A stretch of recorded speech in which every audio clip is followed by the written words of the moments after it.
Hey guys, welcome back to the Learn to Be Indie channel.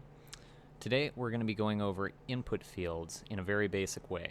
We're not going to be doing anything too super advanced with these. We're basically just going to be learning how to hook the variables that you, or the string that you essentially set in your input field, hooking it up to your code. Now, what this can be used for, it's mostly used for kind of character creation, but you can use it for, a sign-up field if your game hooks up to some other service in the background, or you can use it for even things in the game like code-controlled doors or whatever you want like that, essentially. Anything you want the player to input text for, basically. So to start out here, what you can see is basically the finished product, what we're going to be going for in the end. And you see that if I type LTBI in here, when I click submit, the console recognizes that the text we entered is a variable that we've set up through script, and then it displays a static string plus our little variable there, as you can see. Now, this is something that's really easy to accomplish. It's a little bit of a longer tutorial because I'm going to be explaining a few different things, but let's get right into it. So we'll create a new scene. That'll be the first thing, and we're going to save this scene as LTBI IP test. Excellent. So we got our scene, brand new, nothing in it yet. So I'm going to click on the main camera to start here as we zoom in a little bit. Click this on, and we're going to change this to a black background just because it looks a little nicer. And then the first thing that we want to do is we want to start creating our UI components. So we're going to right-click UI and click on Input Field.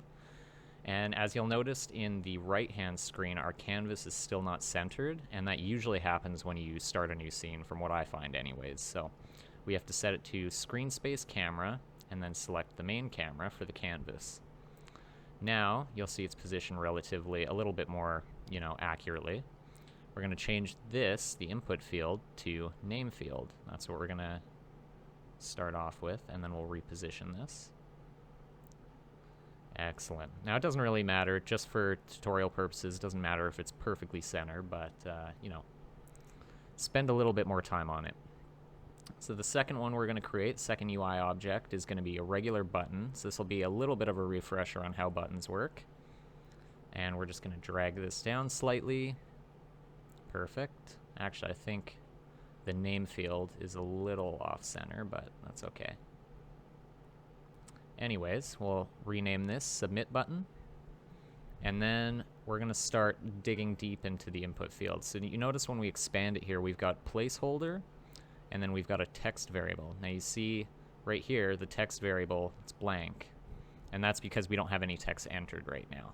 So when you start typing in text, you should see it pop up in that text field. But you see when we go over to placeholder, we have this grayed out text in the back, which is enter text.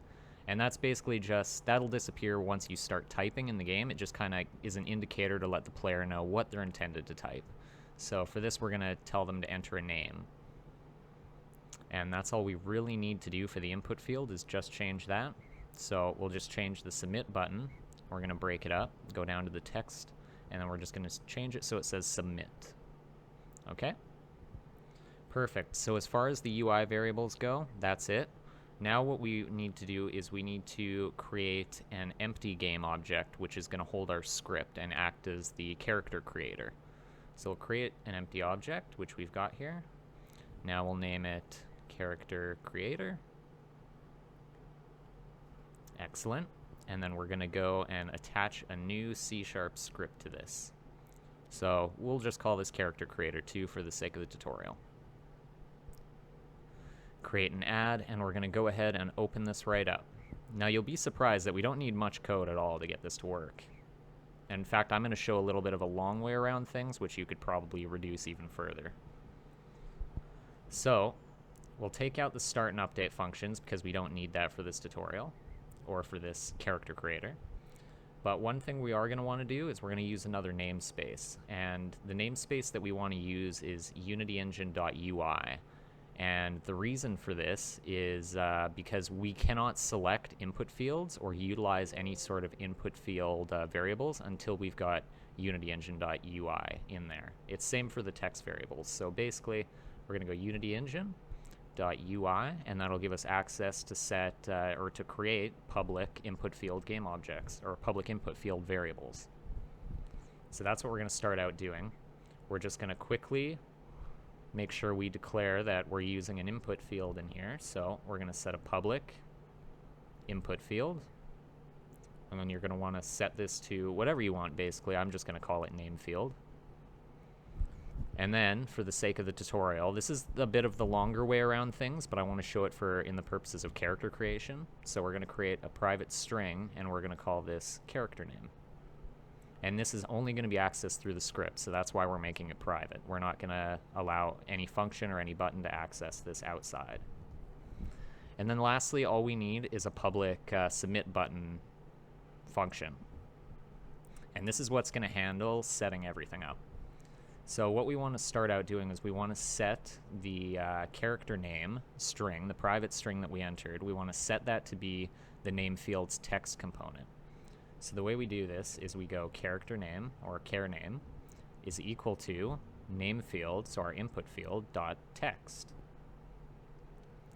So that lets them know once the button's clicked that it's going to set the name, the private string, to that whatever text we have entered in our name field.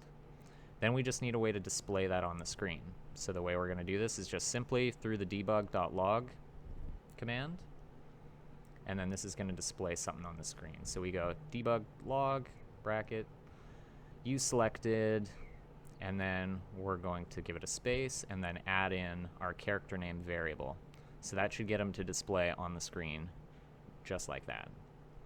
Now, there's a few things that we're going to need to actually do before we go and run our code and before we test this out ourselves. And that is hooking up both the input field and button game objects with the appropriate things for the script. So, basically, that's all our function right there. That's all we need. And we're going to flip back, and you'll see once we save here that this is going to pop up with our name field, and it's waiting for an input field so it knows which one to grab the text from. So we're going to select our name field and simply just drag it into there. That sets that up. We just go to the submit button object, and then we're going to scroll down to the on-click portion. Again, refresher. We've got to select our empty game object, our character creator, and then we have to select our onSubmit function. And if your function is not displayed here, your button function that we just created, then it's most likely because it is private and not public. Once you do this, you are all set. Click play, enter your text, and enter learn to be indie. And you'll see when we hit submit, you've selected learn to be indie. So that's the basic way to get started with input fields. And I hope you guys can figure out some other ways to use these in your own games. But I'm going to head out here. Thanks so much for watching. Be sure to like the video, and take care, guys.